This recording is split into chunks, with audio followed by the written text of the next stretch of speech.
අද පුතේ ඉතින් පොයේ දවසේ මම පොඩ්ඩක් ගෙදර නිසා ඔයගලන්ට මේ ටේප් එක සාකච්ඡා කරලා YouTube එකට දාන්න හිතුණා. මොකද ලොකු වැඩක් නැති නිසා. හරි කොහොම හරි පුතේ අද මට කියන්න ඕනේ පොඩි කාරණයක් තියෙනවා. මම මේක 10ක් විතර අරගෙන කරන්නම්.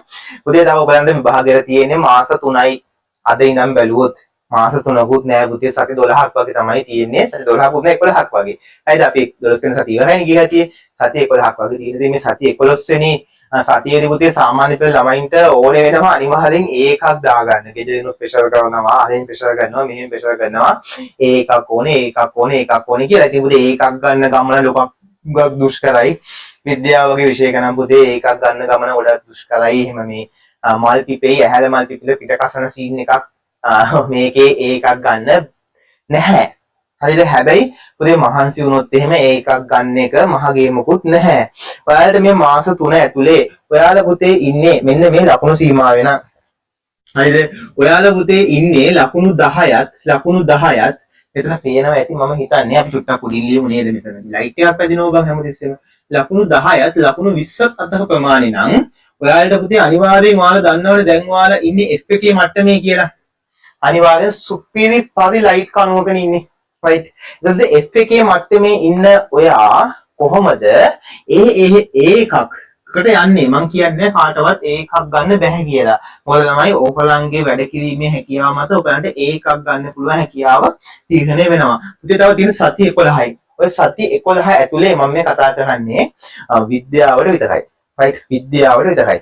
විද්‍යාවේදී මේ සති 11 ඇතුලේදී ඒකක් ගන්න නම් පුතා ඔයා අඩුම ගාන එක සතියක් බැහැල වැඩ කරලා දවසකට පැය 18ක් පැය 19ක් වගේ එක දිගට පාඩම් කරලා ඔයාලට පුළුවන් සති දෙකමාරක් අතර කාලෙදී YouTube එකේ තියෙන වීඩියෝස් උත් බලලා සර් කෙනෙක් ඉන්නවනම් සර් ගෙනුත් ඔය බැරි දේවල් ටික අහගෙන අවශ්‍ය ටික ඔක්කොම කම්ප්ලීට් කරගන්න. ඒ කියන්නේ දැන් ඔයා මේ යුද්ධයට යන්න පුතේ වෙපන්ස් ටික හෙලි කරගන්න ඕනේ. ඒ කියන්නේ මේ කොහොමද මේ ආයුධ ටික මුලින්ම හදා ගන්න ඕනේ බා. ආයුධ ටික හදාගත්තේ නැත්නම් මේ ගේමට ගන්න බෑ. හරිද? එතකොට මේ ආයුධ හදා ගන්න නම් ඔයා මුලින්ම පාඩම් කරන්න ඕනේ. පාඩම් කරගන්න නම් ඔයා දැනගන්න ඕනේ concept. මේ විද්‍යා සිලබස් එකේ එක පාඩමේ තියෙන concept එක මොකද්ද? ඇයි මෙහෙම වෙන්නේ? කටපාඩමනේ මම මේ කියන්නේ. අවබෝධය. හොඳේ. මෙතන මම කටපාඩමක් කියන්නේ නැහැ. කාරණා ටික සයන්ස් සිලබස් එක කවර් කරගන්න ඕනේ. පාඩම් 35න් තියෙන මහ පොඩක් නැහැනේ.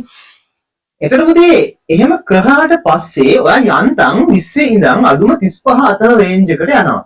මං කියන්නේ බොහොම ඔය පේපර් එකක් කරලා බලන්න 35 රේන්ජ් එකට යනවා. ඊට පස්සේ පුතේ පසුගිය වසර 10ක පාස් පේපර්ස් හරිද? පාස් පේපර්ස් පසුගිය වසර 5ක මොඩල් පේපර්ස් පසුගිය වසර 5ක third term papers හොයාගෙන මේ පොත්වල තියෙන පුතා මම මේ අනන පොතක් පෙන්නන්න මේ මංකාව තියෙන පොතක් right මේ බස්නාහිර පළාත් පොතක් අපි බස්නාහිර පළාතේදී මේ වීඩියෝ එක බලන්න කොහොමද දන්නේ බස්නාහිර පළාතේ අපිට නම් පුතේ මෙන්න මේක තමයි බලන්නේ මේ 10 පන්ති හොඳ 11 පන්ති මේ වගේ එකක් තියෙනවා පුතේ මේ වගේ එකක් අරගෙන past papers පසුගිය වසර 10ක නම් papers 10ක් model papers 5ක් third term papers 5ක් මේ ඔක්කොම එකතු කරාම පුතේ past papers 20යි. ඔය past papers 20 පුතේ වල කරන්නේ ඇයි උපරිම දවස් 7ක්. දවසකට දෙක ගානේ කළත් ඔයාලට දවස් 10කින් මේක කරගන්න පුළුවන්. සාමාන්‍යයෙන් දවසකට දෙකක් නෙමෙයි දවසකට 3කට වගේ ගියහකි මොකද පැය 4ක පොහව පේපර් ගන්න ඔයාලට එන්නේ. ඉතින් පුතේ මේ ඔය past papers 20 ඊටු සති ටිකේ දැන් ඔයා මේකට වෙන් කළා නම් සති දෙකක් ඔයාලට තුන සති 9ක්. පුතේ සති 9 weeks වල ඔයා මේ paper 20 නිරන්තරයෙන්ම කරන්න ඕනේ. නැවත කරන්න ඕනේ. පළවෙනි පාර කරද්දී ටිකක් අමාරු වෙයි. සතියක් දෙකක් විතර යයි සමහර විට සතිය. මම කියන්නේ සතිය උපදින ඇයි සතියක්. ඊට පස්සේ දෙවෙනි පාර කරද්දී papers ටික මහා අමාරුවක් වෙන්නේ. ඔයාලට අනිත් subject එකත් එක්ක මිශ්‍ර කර එහෙම නැත්නම් අනිත් subject ටික පාඩම් කරන ගමන් මේක කරගෙන යන්න පුළුවන්. right. එතකොට සති 9ක් වාට තියෙනවා. ඒ සති 9ේදී මේ papers 20 කරන්න ඕනේ. කොහොමද කරන්නේ?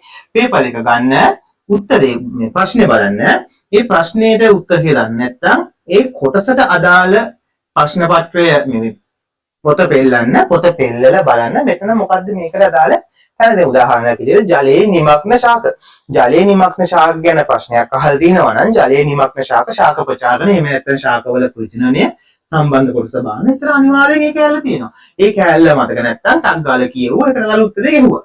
අන්න ඒ වගේ ප්‍රශ්නේ උත්තරේ. පුතේ මේ 10 20 අතර තියෙන ළමයි 10 20 අතර තියෙන ළමයි අනිවාර්යෙන් මට කැට තියලා කියන්න පුළුවන් මේ සිලබස් එක මේ විදිහට ගියොත් මේ concept එක මේ වැඩපිළිවෙල මේ විදිහට ගියොත් අනිවාර්යෙන් ලකුණු 20 ලකුණු 10 65 අතර රේන්ජ් එකට පුතේ එනවම තමයි. හැබැයි ඔයාගේ කැපවීම ඔයාගේ තියෙන ඒ දාලා දෙන ෆුල් ඩම් එකම දාලා කරපන්. එහෙම නැත්නම් මේ අගේට යන්න බෑ. මේ මම කිව්ව දේ ආයි බලලා ෆුල් ඩම් එක දාලා කරපළා අනිවාර්යෙන් ඔය 65 75 අතර යනවා. ඉතින් මොකද 55 45 ඉන්න අයත් මෙච්චරම ලොකුවට නැති වුණත් ටිකක් පාඩම් කරලා ඔයාලා පුළුවන් මේ පාස් පේපර්ස් කරනවා ඉස්සරහට එකක් වීඩියෝ එකක් දාන්න. ගොඩක් අය ඉන්නේ සාමාන්‍ය 35 45 අතර රේන්ජ් එකේනේ. S එකක් නෙමෙයි කොහොම හරි කරලා C එකක් B එකක්වත් දාගන්න. O level science කියන්නේ පුතේ මේ මොන්ටිසෝරි science තියෙන්නේ. හරි කෙනෙක් හරි ලේසි මේ උසස් පෙළට ගියාම එතන මොන විෂය කළත් උසස් පෙළ වලට තේරෙනවා මේ සාමාන්‍ය පෙළට වඩා මොන විෂයත් හරි අමාරුයි right ආර්ට් ඒවා කොමර්ස් ඒවා හිතන්න එපා මේ ආර්ට් කියන්නේ මේ අරකට වඩා ලේසි විෂයක් කියලා මේ සාමාන්‍ය පෙළට වඩා ගොඩක් ලේසි කියලා උසස් පෙළ බුදේ මොන විෂයත් අමාරුයි හරි ඒක තමයි මට කියන්න ඕනේ හරි අපි බුදේ පාඩමට යමු